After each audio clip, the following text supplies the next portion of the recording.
देश के अंदर हम देखते हैं प्रतीकों की राजनीति हो रही है और बाबा साहब के सम्मान में तो आज बीजेपी भी जो है वो मूर्ति बनाने का बिंदु मिल के लिए 150 फीट की मूर्ति की बात ऐलान भी हो गया।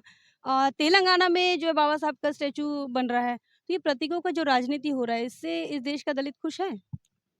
देखो कैसा है, एक समय जैसे जैसे अवेयरनेस बढ़ेगा, जैसे जैसे बाबा साहब जो है बहुजन समाज के दिलों में उतरेंगे, वैसे वैसे वो पुतले बड़े और बड़े बड़े बनाएंगे। लेकिन ये संकेत है कि लोग बाबा साहब को जो है समझ रहे हैं। क्योंकि नहीं तो एक समय था, हम जब देखते थे 20-25 साल पहले, बाबा साहब का नाम नामांतर विश्वविद्यालय वो कोई बहुत बड़ा मामला नहीं था। ऐसी कई विश्वविद्यालय महाराष्ट्र में है। तो औरंगाबाद यूनिवर्सिटी का नाम देने के लिए कई 20 साल लग गए और कई लोग मर गए। तो इतनी छोटी बातों को भी हमने इतने बड़े लेवल पे लड़ा, तो तब अवेयरनेस नहीं था, तो वो छोटी चीज भी नहीं देना चाहते थे। लेकिन जैसे जैसे विचार बढ़े और जब 2007 में जब बहन जी की सरकार बनी, वहां पर मतलब बहन जी की नहीं, बहन मायावती की नहीं, बाबा साहब के विचारों की। कोई व्यक्ति अपने यहाँ कोई बड़ा नहीं है, विचारधारा बड़ी है। तो जब वो बनी, सरकार बनी, और जब बहन जी ने बड़े बड़े पार्क और वो बनाए, तो एक तरफ हम देखते हैं कि बगैर नामांतर जैसे चिल्लर बात के लिए हमको इतने लोगों को मरना पड़ा, इतने 20 साल आंदोलन करना पड़ा। और महाराष्ट्र में जो इंटरनेशनल एयरपोर्ट है नागपुर का, वो औरंगाबाद औरंगाबाद की यूनिवर्सिटी उसके सामने कुछ भी नहीं है। इतना बड़ा वो एयरपोर्ट का एक स्पेस होता है, दुनिया में नाम जाता है। तो बगैर मांगे उसका नाम दे दिए। तो यही है कि जैसे जैसे आप अवेयर होंगे, जैसे जैसे बाबा साहब की विचारधारा, यानी ये संकेत है कि बाबा साहब की विचारधारा लोगों तक जा रही है। साथियों जय भीम, मैं हूँ इंजीनियर स्नेहा और आप देख रहे हैं नेशनल चौपाल पर। हमारे साथ आज बसपा नेता सुनील भरने जी हैं। उनसे आज बातचीत करेंगे, खास बात करेंगे डॉक्टर बाबा साहब अम्बेडकर की जयंती को लेकर। तो सबसे पहले सर बहुत बहुत स्वागत है आपका। क्या संदेश देना चाहेंगे आज जयंती के मौके पर? बाबा साहब का जो संदेश है वही संदेश है। और मैं कौन होता हूँ? बाबा साहब के संदेश को हमको आत्मसात करना है। मैं नहीं समझता कि किसी व्यक्ति बाबा साहब के संदेश के बाद और किसी संदेश की जरूरत है। और बाबा साहब के आंदोलन में थोड़ा सा जहां ब्रेक आया है, थोड़ा बहुत, तो वो मेरे ख्याल से हमने अपने संदेश देने के चक्कर में जो है ये थोड़ा ब्रेक है। तो मैं आज के इस अवसर पर ये बताना चाहूंगा कि हमको बाबा साहब को फॉलो करना है और हमको अनुयायी बनना है, अनुनयन करना है। तो जब हम उनके संदेश को फॉलो करेंगे तो मैं समझता हूँ वही सही मायने में जयंती होगी। और जयंती मतलब बाबा साहब ने कभी ये नहीं सोचा कि मेरी जयंती धूमधाम से मनाना, वो बाबा साहब का उद्देश्य नहीं था। तो बहुजन समाज जो है वो बाबा साहब का जो इंटरेस्ट था, वो जिस इंटरेस्ट के लिए बाबा साहब ने 4 बच्चे खोए, कुर्बान कर दिए, वो इंटरेस्ट साध्य होगा।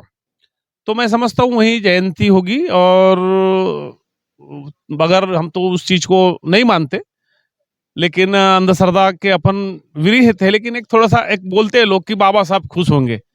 तो हाँ, बाबा साहब वो यानी वही साध्य होगा और उसी के लिए बाबा साहब का जीवन था। सर आज देश के अंदर हम देखते हैं प्रतीकों की राजनीति हो रही है और बाबा साहब के सम्मान में तो आज बीजेपी भी जो है वो मूर्ति बनाने का बिंदु मिल के लिए 150 फीट की मूर्ति की बात ऐलान भी हो गया।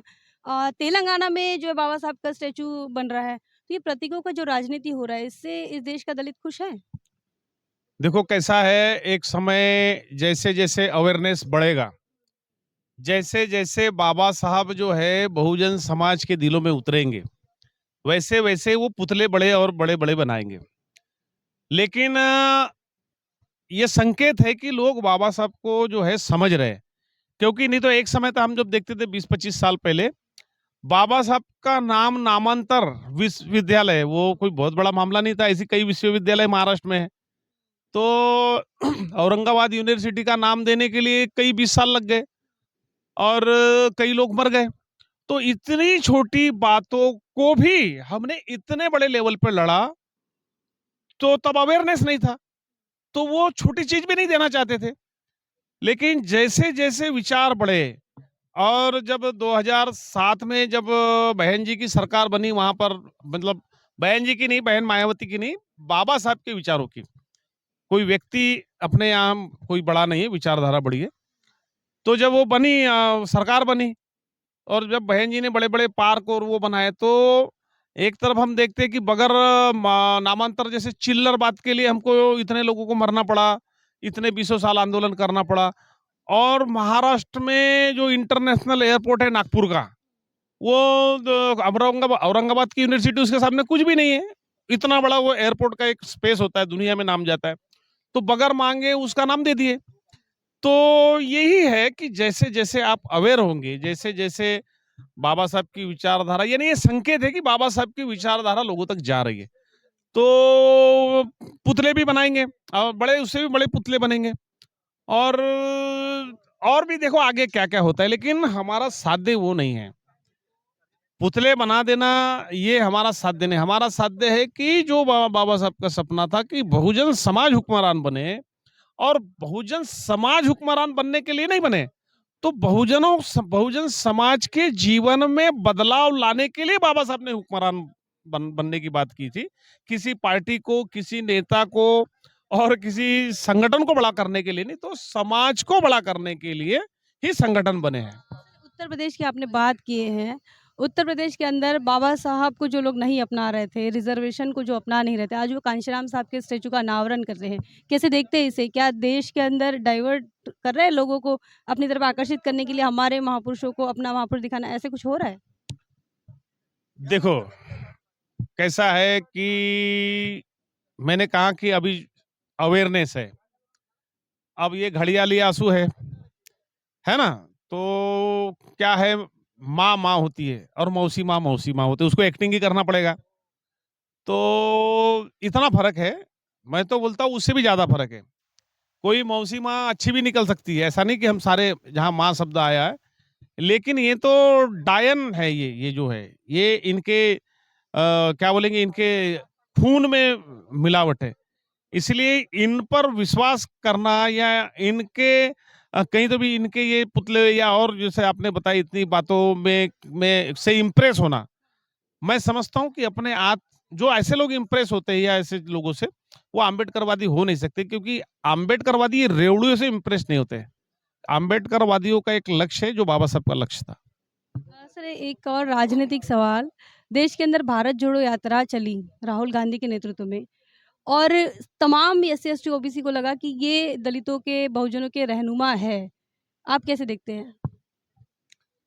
कैसा है कि हमारे लोगों की हालत है फुटबॉल जैसी। कैसा है एक समय जब कांग्रेस यानी का एक तरफा राज था, तो कांग्रेस वही जातिवाद के काम करती थी और लोग जो है ये अंदर मन से चाहते थे कि चलो बीजेपी जीत जाए, ये बड़ा दुश्मन है। आज बीजेपी बड़ी हो गई तो फिर इनको लगता है कि अब कांग्रेस हमारा बीजेपी बड़ी दुश्मन है। फिर कल कांग्रेस की तरफ चले जाएंगे तो फिर लगेगा कि ये फुटबॉल जैसी हालत है।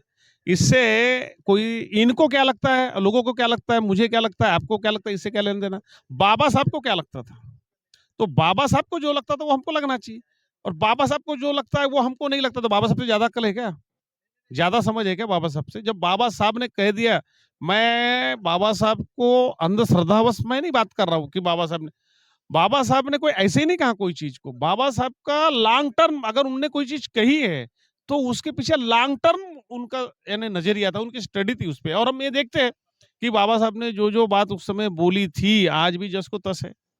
तो बताया आपको कि मैं अंधश्रद्धा के नजर से बाबा साहब को नहीं देखता। एक अंतिम सवाल, बाबा साहब के विचारों की आपने बात कही है। आज की तारीख में आपका पर्सनल व्यू हम जानना चाहते हैं कि बाबा साहब का कौन-सा विचार आपको ऐसा लगता है कि इफ़ेक्टिव है और वो समाज में जो है काम हो सकता है आज की तारीख में? देखो आपको पसंद हो ऐसा? देखो मुझे पसंद का सवाल नहीं उठता क्योंकि बाबा साहब की जो बात है ओवरऑल उनका जो पसंद नापसंद का विषय नहीं है ये, है ना? बाबा साहब बहुत से लोगों को पसंद नहीं है, बहुत से लोगों को पसंद है। तो जिनको पसंद नहीं है और जिनको पसंद है, तो ऐसे कई लोग हैं कि नापसंद वाले तो ठीक है, उनने नहीं समझा, लेकिन कई पसंद वाले भी लोग हैं, उनको बाबा साहब समझ में नहीं आया कि उनकी जाति का है या इतने लोग बोल रहे करके। लेकिन बाबा साहब का जो सपना था, शासन करती जमात बनना है, राजा बनना है, तो बेटा तुम राजा बन सकते हो, तो कोई कारण नहीं कि हम राजा नहीं बन सकते। तो मैं कहूँगा कि आखिरी में, क्योंकि हमको राजा बनने के लिए राजा नहीं बनना है, हमारे जीवन में आखिरी आदमी आखिरी आदमी जो है वो जिल्लत की ज़िंदगी जी रहा है आज़ादी के इतने सालों बाद भी। तो बाबा साहब का जो सोच थी कि भई आखिरी आदमी तक रसद पहुँचे इस देश की, यानी सुकून आखिरी आदमी को भी मिले। तो ये बाबा साहब की बात मुझे बहुत पसंद है कि जो उनका ये शब्दों में नहीं था, ये उनके कार्यों में था, क्योंकि शब्द तो बहुत से लोग बोलते हैं, शब्द से क्या होता है? उनका जो कार्य था, कार्य ही उनका ये बताता है कि भई आखिरी का आदमी भी जो है क्योंकि इस देश में हर पैदा गरीब से आखिरी भी आदमी होगा, उसका राइट है, उसका अधिकार है इस देश में। तो उसका हक उसको मिले, यही बाबा साहब का अंतिम उद्देश्य था। और बाबा साहब का उद्देश्य ही हमारा उद्देश्य होना चाहिए। और बाबा साहब की सारी बात मुझे पसंद है, कोई एक बात नहीं है। बहुत-बहुत धन्यवाद। हमारे साथ थे बसपा नेता सुनील भरने जी और काफ़ी बेखौफ तरीके से वो बात करते हैं। बाबा साहब के विचारों को लेकर जो बात उन्होंने कही है, जो चर्चा हमारी हुई है, आप क्या सोचते हैं? आप कैसे मना रहे हैं बाबा साहब अम्बेडकर की जयंती? क्या आप विचारों से मना रहे हैं या प्रतीकों के माध्यम से मना रहे हैं? कमेंट सेक्शन में बताएँ। चर्चा के माध्यम से आप क्या सोचते हैं? क्योंकि भरने जी ने कहा है कि वो चाहते इस देश के अंदर आखिरी आदमी सुखी हो। और ये विचार बाबा साहब का था। आपका क्या मानना है? कमेंट सेक्शन में लिखें। बने रहें नेशनल चौपाल पर। जय भीम, जय भारत।